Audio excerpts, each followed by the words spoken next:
Welcome to Stormy Willow, where we explore the paranormal, celebrate the odd, and never trust the living.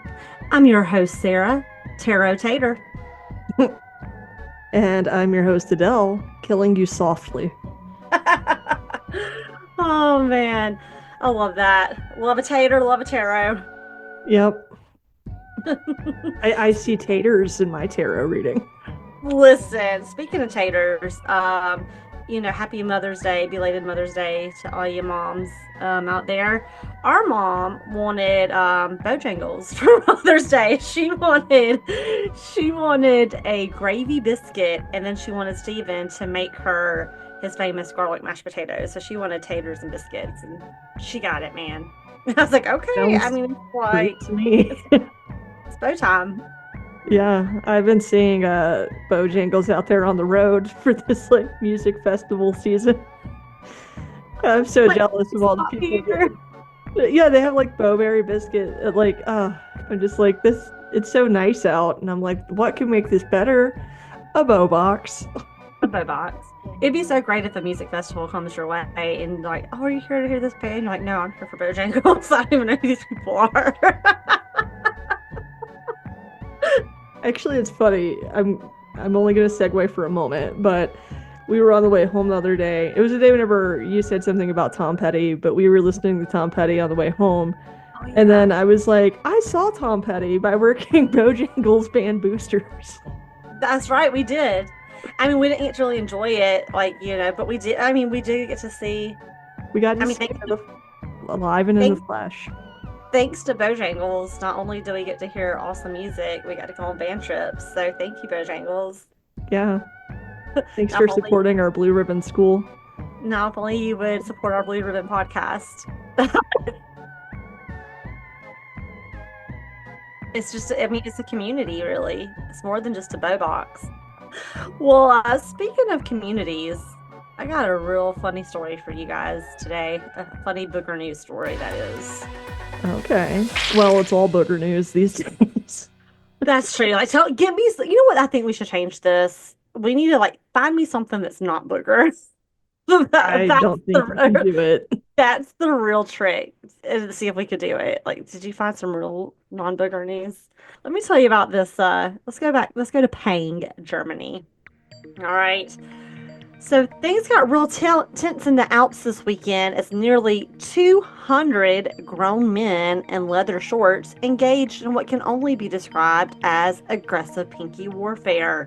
Now, this was the 64th annual German Fingerhacklen Championship.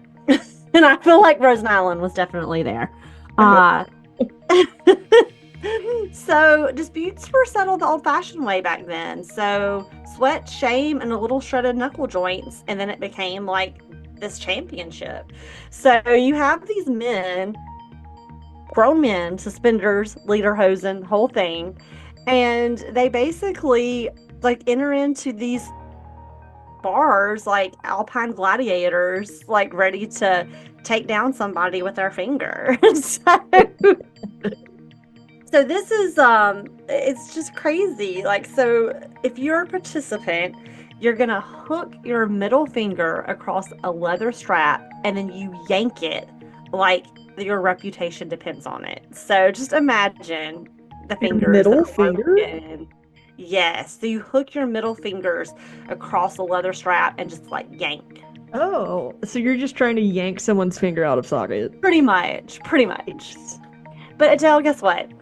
It gets If you're worse. the winner, you only walk away with a trophy. That's it. Wow. Okay, so it's literally just for bragging rights then. Yes. I'm like, no, thank you. I would rather do the slap fights. I don't want anybody to hit me or hurt me. Well, yeah. I mean, well, if we get down to it, I'd rather do like a pie eating contest I mean, yeah, I would definitely rather eat like pickles or or like pie. judge baked goods at the state fair. Yeah. I don't think I want somebody like yanking my finger out of socket. But like these men like do these workouts like with their fingers, but like with weights, like trying to like lift weights and stuff with their fingers. But I I'm just like, just for a trophy, I'm like, no thanks. And especially how much healthcare sucks here in America. It's like I can't pay that premium to go get my No. finger fixed. You know, maybe they have better health insurance there. So this is the true problem with socialized medicine. People just get injuries for no reason because they don't have to pay for it. Oh my God. Yeah, we can't, the stakes are too high over here right now. It's like you can't be doing foolishness like that. It's gonna cost you a pretty penny unless you met your deductible. And even then, I don't know. We don't know what the future holds. Oh, well, speaking of who does know what the future holds, Mm. let that segue into this week. And, you know, Adele and I were just talking this week. We have a full moon in Scorpio. So even though you'll hear this tomorrow, which is on a Tuesday, you can still like feel those vibes from the full moon. So if you didn't get to do your full moon ritual on the 12th, which is Monday, you can still do it on Tuesday. You can charge those rocks. You can do the moon water. But this is a really also a very good moon to just say what you really want to let go of. Like, what are we holding on to? It can even be something I heard a lady at TikTok today say. It can even be something like, you need to get those clothes off to donation somewhere. So it could be letting go of physical things. It could be letting go of mental things. It could be letting go of things that you put yourself through. But it's a good time just to kind of let the moon know, hey, I'm letting go of this. So, Good. Yeah, so it's good that's a to good thing. clean out The your other, closet, so to speak. that's exactly right. And so today you may have felt a little foggy, because we do have that whole full moon energy coming through. So you might have felt some unexpected insights. Adele and I had some tech issues. Some strange conversations could flip the script. So, hopefully you didn't have that. Hopefully it was, just maybe a little Monday blah day for you. Um, so tomorrow on Tuesday, May the 13th, we have strong winds of change coming in. So the moon in Aquarius is going to square Mercury and Uranus, and your social vibe might feel a little buzzy, but ideas could clash. So expect rapid fire opinions and curveball decisions. So just make sure you don't get blown off course. Um, just tie down what matters and maybe just try to stay grounded. Hmm. Okay. Wednesday, we have a storm watch. So we've got Venus and Gemini squaring up with Saturn and Pisces. So we can feel a cold front that's going to hit the heart.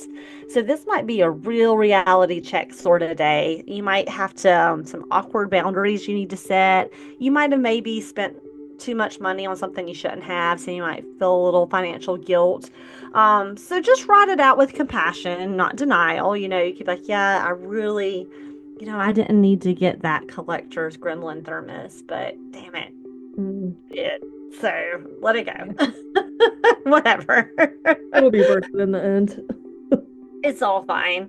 And then Thursday, May 15th, you're going to see the sun finally shining on some second chances for you. So you're going to have karmic boost, and you might have some kind of nudges to help you maybe realign.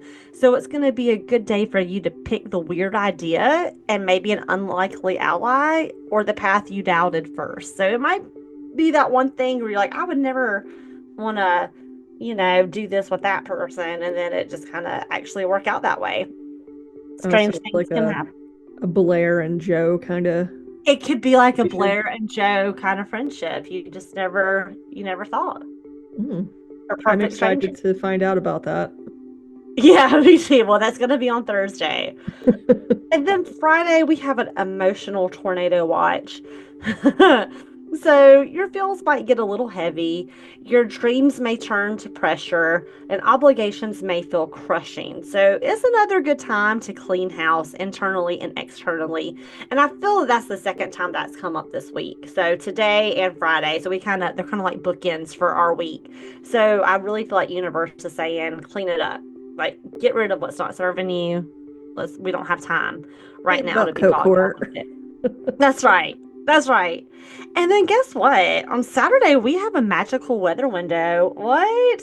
think rainbows. Clouds are going to part briefly for a stunning sky. And so you are going to feel some emotional healing, maybe some creative sparks, and maybe some sweet surprises are on the table. It's going to be a beautiful day for rituals, music, and just spontaneous joy.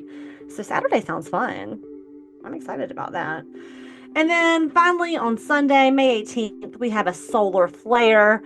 And so we're going to have a massive energy surge. Luck, growth, and bold beginnings are all amplified. So you've been waiting to make a move. This is your green light. Just don't overdo it. Jupiter loves some excess. So just remember to, you know, rein it in a little bit. So here's your vibe check summary for this week. We've got a foggy start, but it's going to give way to some emotional tests midweek. But if you hold steady, the weekend is going to reward you with breakthroughs and major expansion. I love that energy. Expect disruptions, discomfort, and then delight. Okay. Back to you, Adele. Well, I guess we'll just roll with that. Right. I mean, at least we have something to look forward to this weekend, it sounds like. Yeah, sounds a little exciting. Uh-huh. It really does. And I have an exciting topic for this evening. Oh, yeah. So I landed on, well, closed out the whole board with presenter's choice, and I picked a good one. Oh, I'm ready. All right, so let's get the vibe right. So, have you ever felt like you've been here before, or that you were meant for a life that doesn't quite match the one you're living now? Hmm. That eerie sense of deja vu, the strange pull towards places you've never been. Some believe these are echoes from a past life. Ooh. Reincarnation, also known as transmigration, is the idea that after biological death, the non physical part of you, the soul, the consciousness, the whatever that is that makes you you, starts over in a new body. And that is our topic today. Oh, I like it, Adele. Let's dig in. Yeah, so obviously it's a pretty heavy topic. So I'm going to do my best to hit the high points and kind of focus on main beliefs, but you know, let's just dive right in. Let's do it. You know us. All right, so the word reincarnation literally means to enter the flesh again, which sounds Oh, really gross. that sounds really disgusting. Yeah, it's from the Latin re, which means again, and incarne, to make flesh. But what is this you that gets recycled and why? So, my biggest question was at what point in human history did we start wondering what happens after this? And more strangely, who first thought maybe we come back? It's such an odd notion to think that there's this self within ourself Yeah, that for maybe, real. that these bodies are only vessels, But hey, essentially. that's true. It is an odd concept for if you've never heard of it, like if you're the one that invented it. Right, because now at this point it's pretty well socialized to everybody. So for it to be the first original idea in the world is a little bit odd, but if you really think about it, it makes sense because long before organized religion was codified, humans were trying to make sense of life and death, and the earliest belief systems were likely born from natural patterns like sunrise, harvest cycles, return of migratory animals. Mm. And this maybe led to the suggestion that life moves in loops, not straight lines. So Hinduism traces reincarnation back over 3,000 years to the ancient Vedic texts. Central to this belief is the idea of the atman, the individual soul, which is eternal and indestructible. The soul is born across many lifetimes in different forms, shaped by the moral law of karma. In practical terms, karma operates like a spiritual cause and effect system.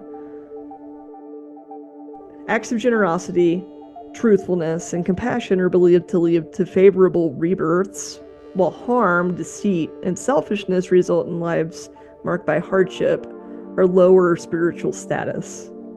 The ultimate Mm. goal is to break free from the cycle of birth and death, samsara, and achieve liberation, moksha, merging the soul with the divine universal spirit, Brahman. And Buddhism,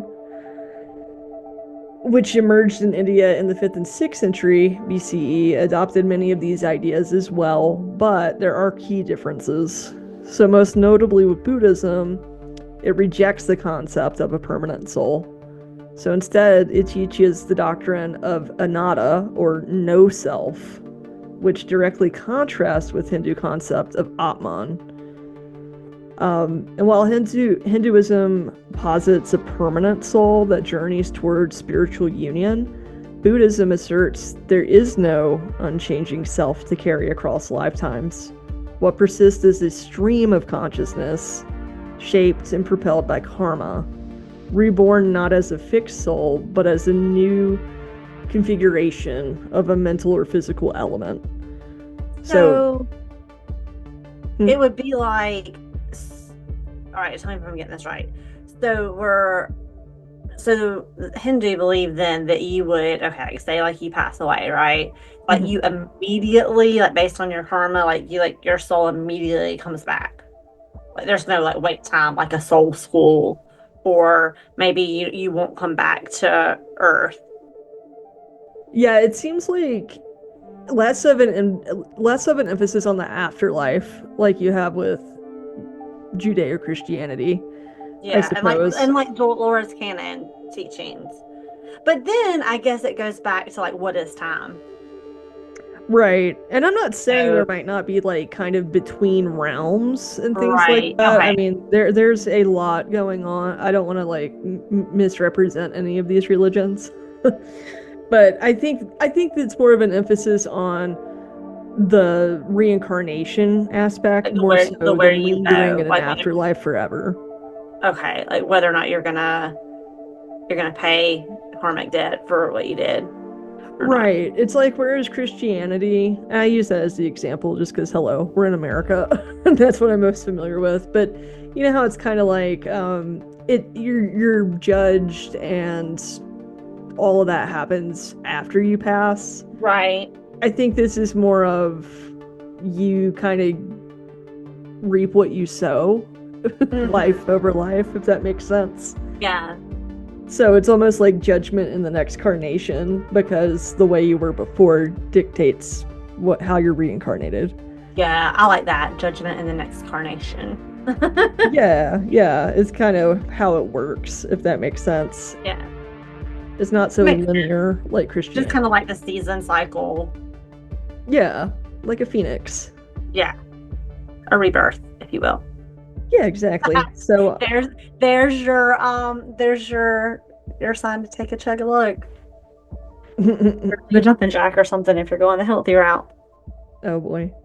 But yeah, did that kind of clear that up? Yeah, yeah. Yeah. Thank you. So Sorry. Buddhism asserts there is no unchanging self to carry across lifetimes, and what persists is a stream of consciousness. I don't know, it's kind of abstract, I suppose. It is. Well, I mean, I guess based on like you said, like being your typical American, like what Yeah, you were taught is it's abstract for us, but probably not for other parts of the world. right. If I think we're crazy. People are like, what? What do you believe? But essentially, with Buddhism, rebirth happens because of attachment and desire, and enlightenment, nirvana, is the end of that cycle, the extinguishing of suffering, craving, and the self. But yeah, where Hinduism sees the soul evolving towards union with the divine, Buddhism sees the cycle of rebirth itself as a problem to solve, a trap of illusion and suffering to escape. So you don't want to keep being reborn. It's not like you're growing these beautiful experiences and things like kind of like Dolores Cannon talks about. It's not like you're learning something from all these lifetimes. It's that you're kind of trapped in having this desire for the self, and you want to break that like cycle. you're stuck in a loop. You're stuck in a loop. Yeah, a loop of rebirth. It's like, no. Right, and there really is no lesson to learn except for like extinguishing your craving for Right. self. I feel like this really, I don't know if you've ever read any of Eckhart Tolle, but it sounds very much like a lot of his teachings as well. Just Yeah, about, yeah, I feel like they're like the esoteric community to like kind of ties like has their own versions of this kind right. of It stuff. all seems it all seems rooted in the same thing. Yeah. And then just really quickly, also the ancient Greeks, had a notion of this as well. If life feels like a test, who's grading it? In ancient Greece, the idea of reincarnation wasn't widespread, but was deeply influential among certain philosophers and mystery religions. Pythagoras, 6th century BCE, claimed to recall his own past lives and believed in the transmigration of souls between humans and animals. He also Okay. prompted the idea that the soul could be purified through learning and virtuous living. We also have Plato and works like Phaedrus, Phaedo, and the Republic. He argued that the soul is immortal and cycles through many lives. According to him, the soul forgets its divine origins upon entering the body, and philosophy helps it remember. Souls choose their next lives based on their previous actions and how much truth they've understood. The more just and wise the soul becomes, the closer it gets to escaping the cycle. So, That kind of ties into like Dolores Cannon teachings to me. yeah, so kind of similar notions, I would say. Yeah. And even indigenous traditional traditions. So, among many indigenous cultures, reincarnation isn't just theory, it's a memory. Rebirth is often observed, expected, and culturally embedded. In Inuit communities, elders have reported babies born with the same birthmarks, behaviors, or even speech patterns as recently deceased relatives. These children are often named after that person, and they're believed to be the reincarnation of that person. Yes, I've heard of these stories. There's Yeah. so, I mean, there's so many out there, and it's so creepy in a good way, like creepy good, like not creepy Oh bad. Just yeah, it's kind oh, of we'll definitely talk about some of the real life cases that are pretty compelling. Um, but yeah, in one recorded example from the early 20th century, an Inuit child was born shortly after the death of an elder named we're just gonna say Q. creepy. An elder named Q. The child displayed mannerisms and preferences identical to the elders, including his fondness for a specific type of hand-carved fishing hook. Oh, that's And specific. right, and this child was named after that person by the community without hesitation. So this wasn't a gesture; it was an assertion that this was the reincarnation of this person by naming them Wow. such. Also, Native American tribes such as the the Tlingit and the Hopi have beliefs in ancestral rebirth, where children are said to quote unquote come back to their families, sometimes Mhm. bearing the same traits, preferences, or physical signs as their predecessors. In Aboriginal Australian traditions, the land and the spirit world are interconnected. So souls emerge from the dreaming and return to it upon death, but Oh, may reemerge through birth. These cycles that's affirm kinship interesting. with the land, animals, and ancestors. But yeah, these traditions often see reincarnation not as a linear, there again, progression toward an ultimate spiritual goal, but a cyclical return. So it's just a different worldview, I would say, or perception Yeah. of time and the way things work. Um, and then it's like, so you kind of have all of these like Aboriginal, Native, Indigenous people, Hinduism, Buddhism, ancient Greek philosophies, all these ideas kind of floating around, right? And just like everything, when it comes to culture, it spreads.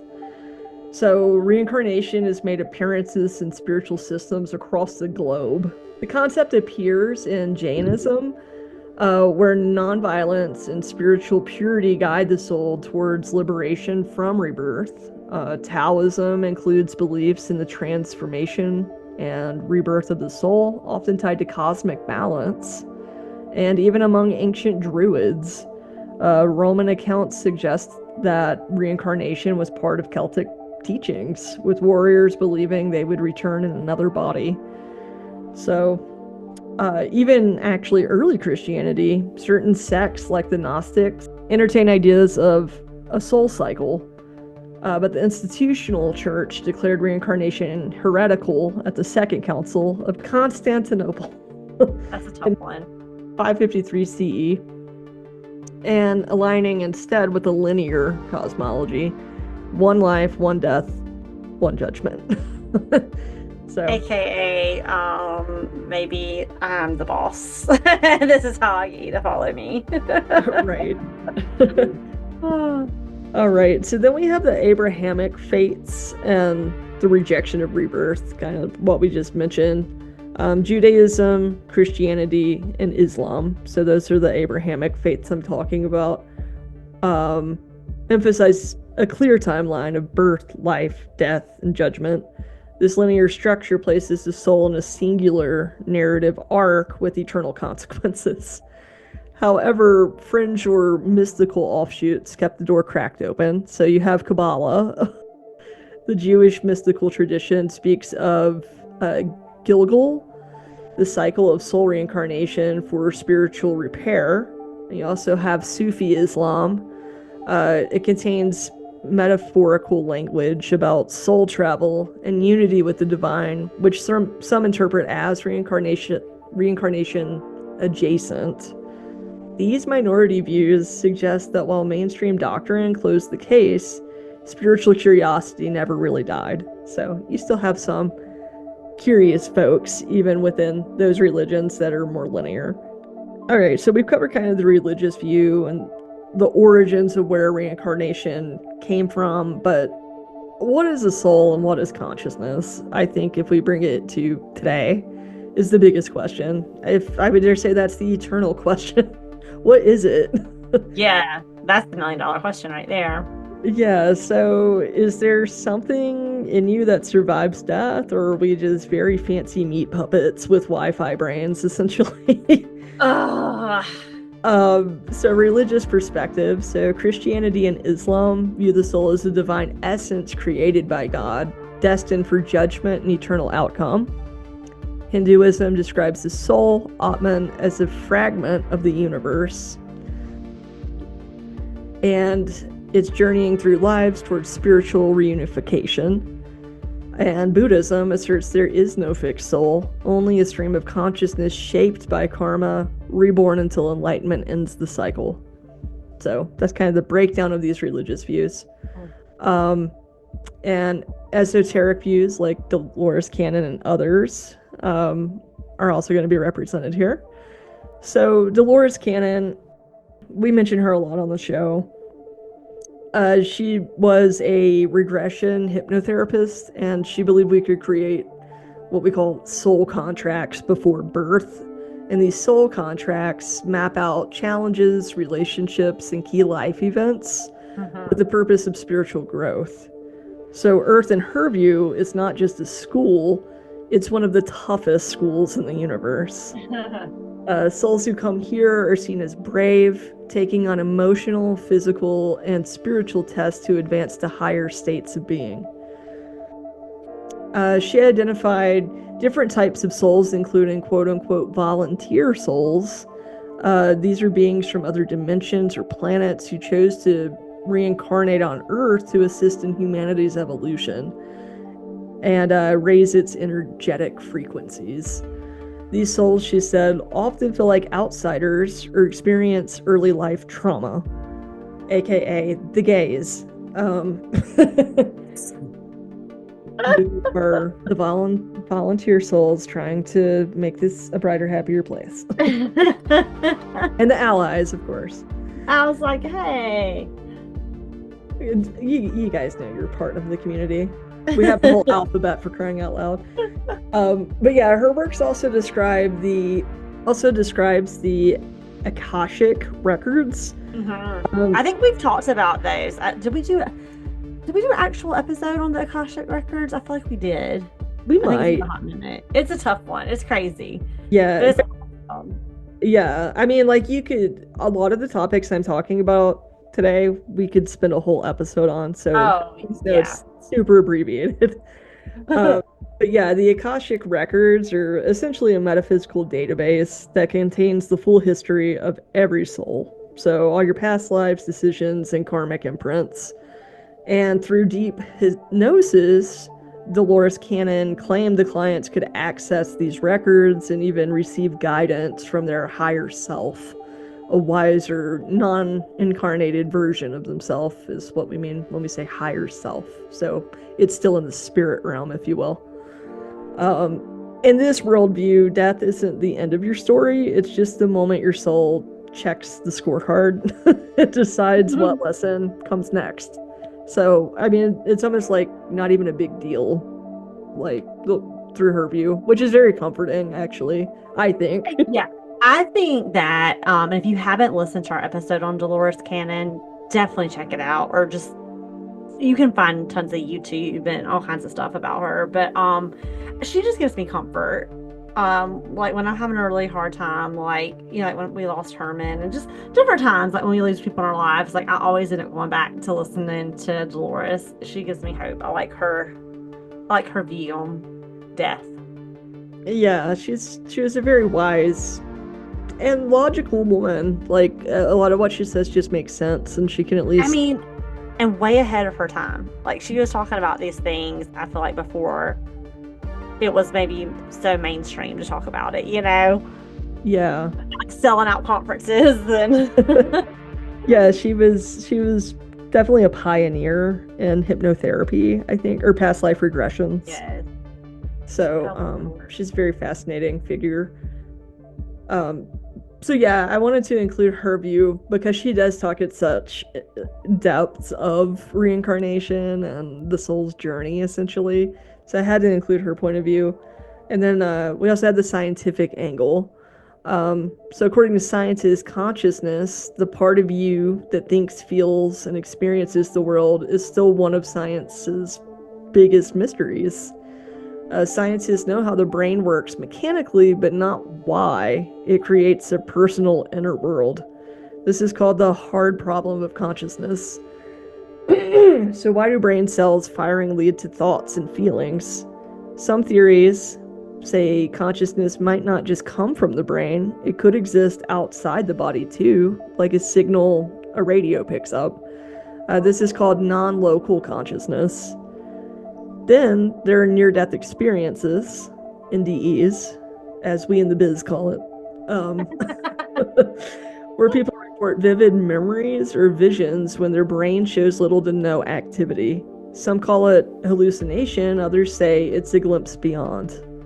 And quantum physicist Roger Penrose even suggests that consciousness may come from activity on a tiny subatomic level, hinting it could survive death.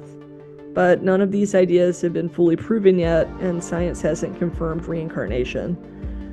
Still, some cases seem to push the boundaries of what science can explain. Across the world, people, especially young children, have reported memories, knowledge, and behaviors that seem to come from lives they've never lived. These stories often include verifiable details that line up with real individuals who have died. And could these be coincidences, subconscious cues, or something more? These always get to me. Yeah, so let's take a look at some of the most compelling alleged cases of reincarnation, the ones that even skeptics have a hard time brushing off. So I'm gonna, there again, do a super abbreviated version of these. You can find these stories all over the internet. Just search the name of the person as they go. All right, so first up we have James Leninger. And at just 2 years old, James began having nightmares about a plane crash, yelling details like airplane crash, plane on fire, little man can't get out. Oh, He oh. named the plane a Cassair, and he said a ship was named Natoma Bay, and he even named a friend named Jack Larson. Now the crazy part. All details linked to World War II pilot James Hurston Jr., who died in battle in 1945. Oh my Um, gosh. so James Houston Jr., his parents later confirmed these names and events matched real history, with no clear way James could have possibly learned them. I mean, he was only 2, and I doubt this was like widely publicized, and Right. he's only 2. And I don't think they were talking about that on Sesame Street. Right, so that one's pretty bananas to me. If it's Yes. true. I mean, there again, everybody, these all could be hoaxes. There's always the potential people are lying, but if they're true, they're quite remarkable. Yeah, they are. And then we also have a case of Shanti Devi. She was born in Delhi in 1926, and Shanti began insisting she had a husband and child in a town she'd never visited. Can you imagine your child coming up to you That and sounds like saying some, this stuff? that sounds like some shit you would say to mom, though, when you were like 5. It so Where's does. my child? Where's my child? Maybe I was in a past life. Maybe you were. You were just like a big businesswoman Yeah, I doing was just something. like Bette Midler and Lily Tomlin, running Miramax. You're definitely more of the Bette Yeah. Midler. I was more the Bette Midler for sure. Trapped in the Lily Tomlin, and we're referencing Big Business, a favorite of ours. But I was born in Jupiter Hollow. Yeah. Like, where am I? You're the country bet, I guess, with a little bit of the city bet. I was definitely the country bet at 5.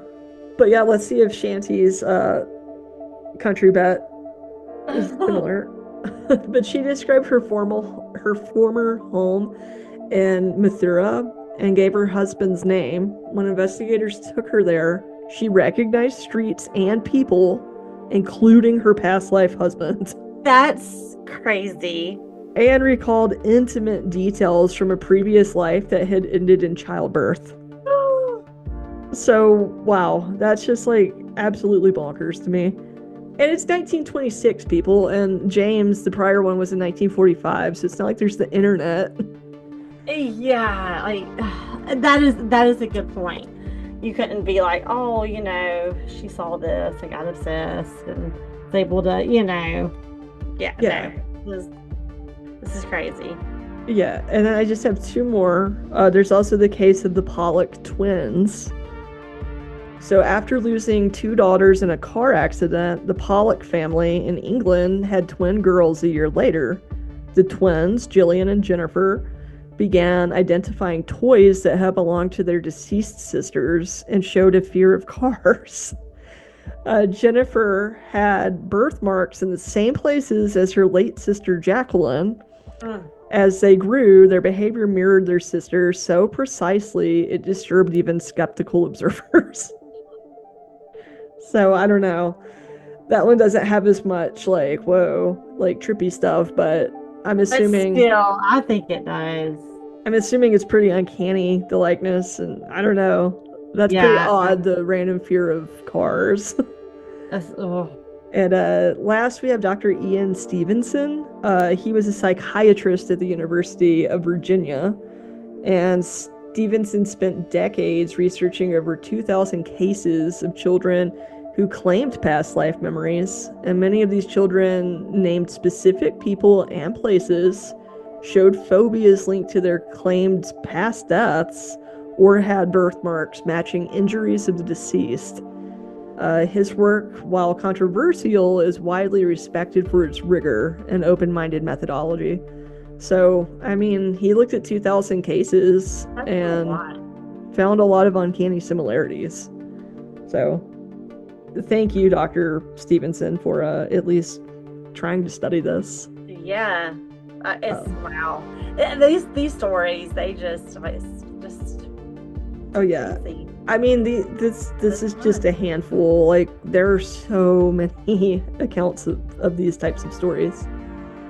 But yeah, let's just say like, what if all of this is true? And like, are we here to chill out, or is this like a cosmic group project, but we forgot like the due date and the details of the assignment?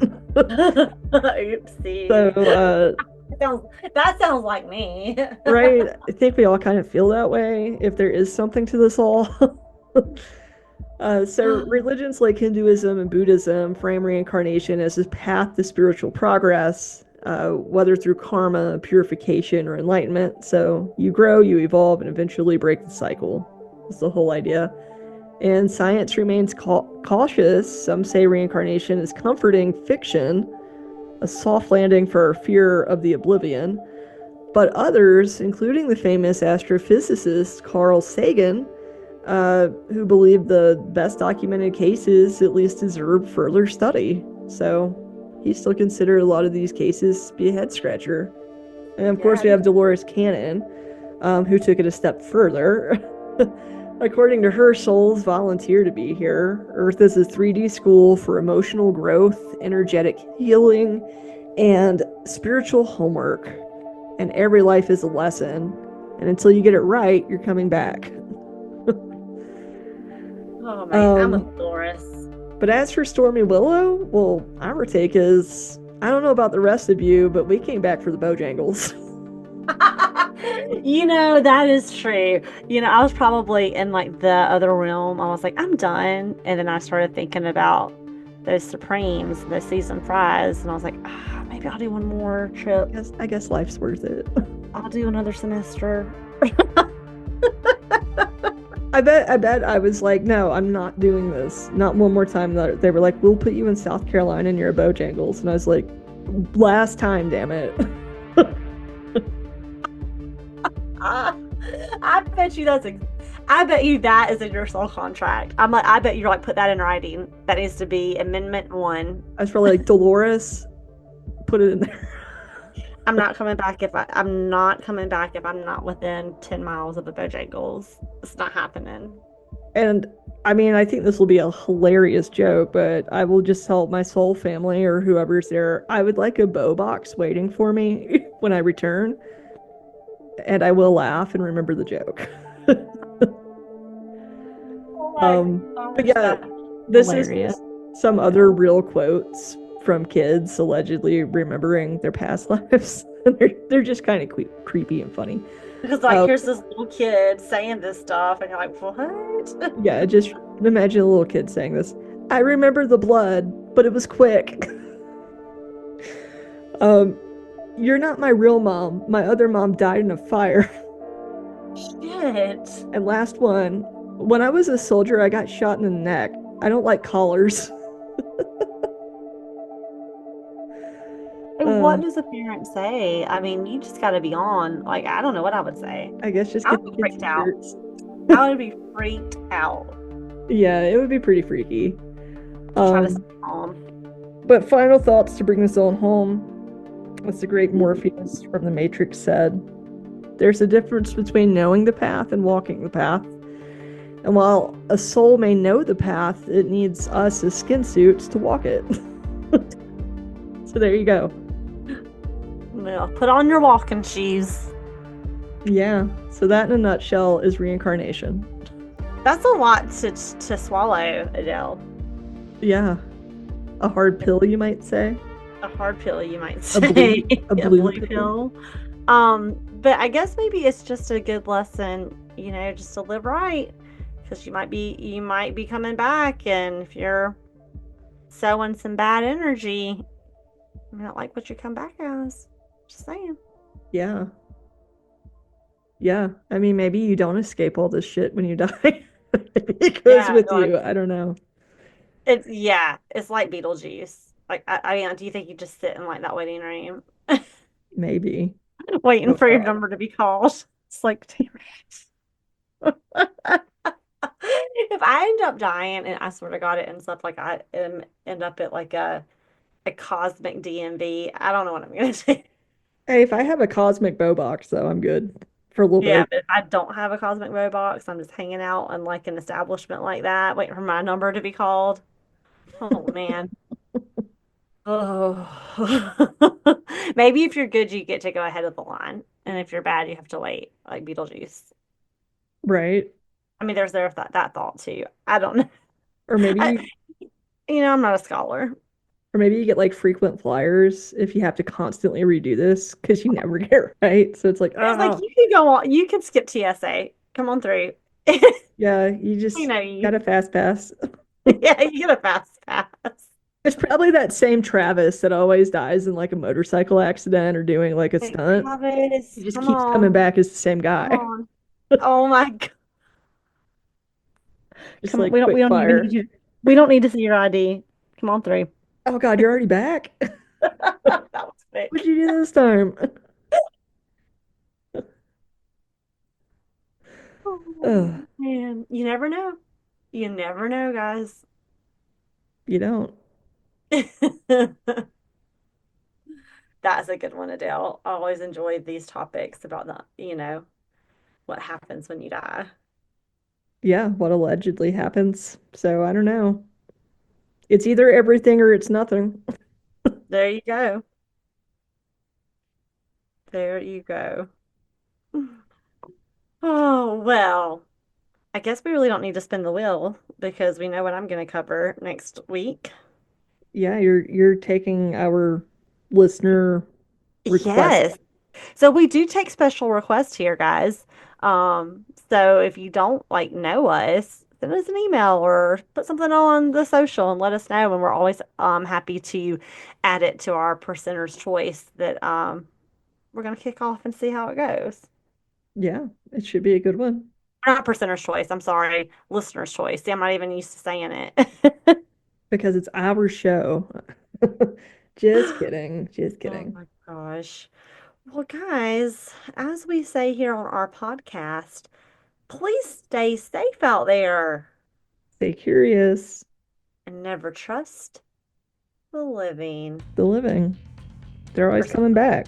They're always coming back. I Yeah, they mean, got it wrong. Don't listen to them. this might be one of the most terrifying episodes we've ever covered. Is like, what do you mean they come back? They come back in human form? No, Um, they never go away. never ending. Never ending. All right, guys, happy full moon.